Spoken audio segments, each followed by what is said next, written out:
Hello friends, હું તમને કમળા હુતાણી એટલે કે હોળીના વિશે થોડીક માહિતી આપીશ. એ કમળા માતાજીનું મંદિર છે કદમગીરી પર્વત ઉપર, જે ભાવનગર જિલ્લાના પાલીતાણા તાલુકામાં આવેલું છે. તે પહાડ ઉપર માતાજી વિરાજમાન છે.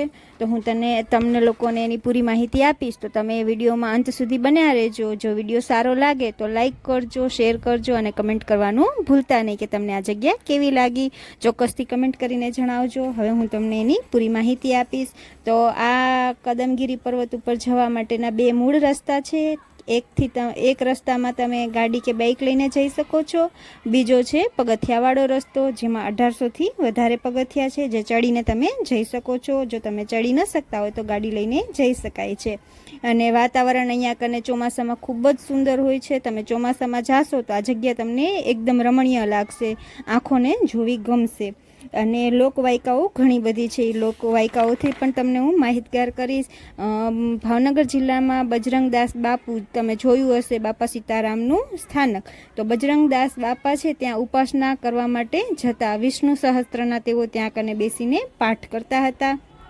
પૂનમના દિવસે આપણે હોળી પ્રાગટ્ય હોય છે જનરલી, પરંતુ જે અહીંયા જગ્યા છે ત્યાં કને ફાગણ સુદ ચૌદસના દિવસે અહીંયા કને હુતાણી કરવામાં આવે છે. અને તે 35 કે 40 કિલોમીટર દૂરથી પણ તમે એની જે જ્વાળા હોય તે તમે જોઈ શકો છો. અને લોકવાયકા એવી છે કે અમૃત જ્યારે આપણે મંથન થાય છે, જ્યારે વિષ નીકળે છે ને એવું બધું નીકળે છે, ત્યારે માતા લક્ષ્મી છે એનો બીજો ત્યાં કને જન્મ થાય છે. તો માતાજી છે તે પહેલાં વિષ્ણુ ભગવાનને પામવા માટે ઘણા બધા વ્રત તપ કરે છે.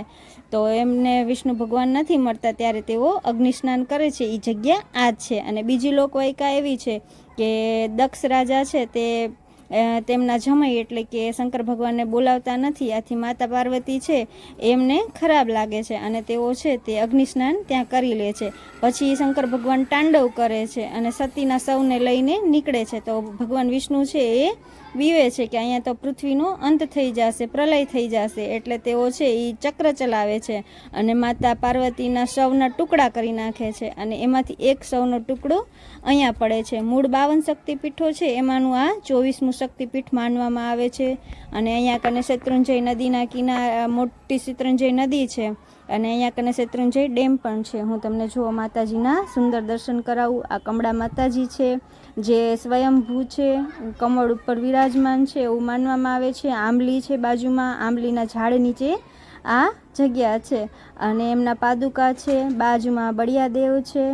ત્યાંના જે પૂજારી છે તેઓએ અમને આની પૂરી માહિતી આપી. જેટલી માહિતી એમને મને આપી એટલી માહિતી હું પણ તમને આપું છું.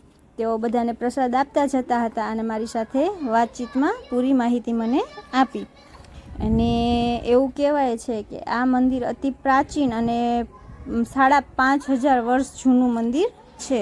અહીંયા કને ઘણા બધા સંતો છે, એ બધા અહીંયા કને ગુફાઓ પણ છે અમુક ત્યાં કને બધા પોતાની સિદ્ધ વિધિઓ કરતા હોય છે. અને ત્યાં જઈને ઘણા બધા પોતાના જે મંત્ર છે કે જે શાંત જગ્યાએ કરી શકાતું હોય એ બધું ત્યાં કને કરતા હોય છે. અને ત્યાં કને એક માતાજી પણ આવ્યા હતા અને અમે એના પણ દર્શન કર્યા. હવે આ મંદિર છે એ શિખરબંધ થઈ રહ્યું છે. ત્યાં કને તમને જમવાની પૂરી વ્યવસ્થા મળે છે. તમે સવારના જાઓ તો ચા નાસ્તો મળે છે, બપોરના જમવાનું, રાતના જમવાનું. અને આ થોડીક ઊંચાઈ ઉપર છે તો તમે જો જાતા હોય તો સીડીની જગ્યાએ પૂરેપૂરી હવે ગાડી લઈને જવાની વ્યવસ્થા છે. તો તમે ગાડીથી જાશો તો વધારે સારું રહેશે. અને જો અહીંયા કને મેં ફોટોસ પણ મૂક્યા છે. એનામાં પૂરો ઇતિહાસ લખેલો છે કે માતાજીનું મૂળ સ્વરૂપ શું છે અને સંસ્કૃતમાં એને કદમ કહેવામાં આવતું. કદમમાંથી કદમગીરી પર્વત બન્યું. આ આઈ માતાજી છે એના પણ અમે દર્શન કર્યા. તો તમને આ વિડીયો મારો કેવો લાગ્યો તો પ્લીઝ કમેન્ટ સેક્શનમાં જરૂરથી જણાવજો. મિત્રો, તમે વિડીયો જોઈ લ્યો છો પણ લાઇક કરવાનું ભૂલી જાઓ છો, કમેન્ટ કરવાનું ભૂલી જાઓ છો. તો પ્લીઝ લાઇક કરો, શેર કરો અને કમેન્ટ તો કરજો જ. Bye bye all of you.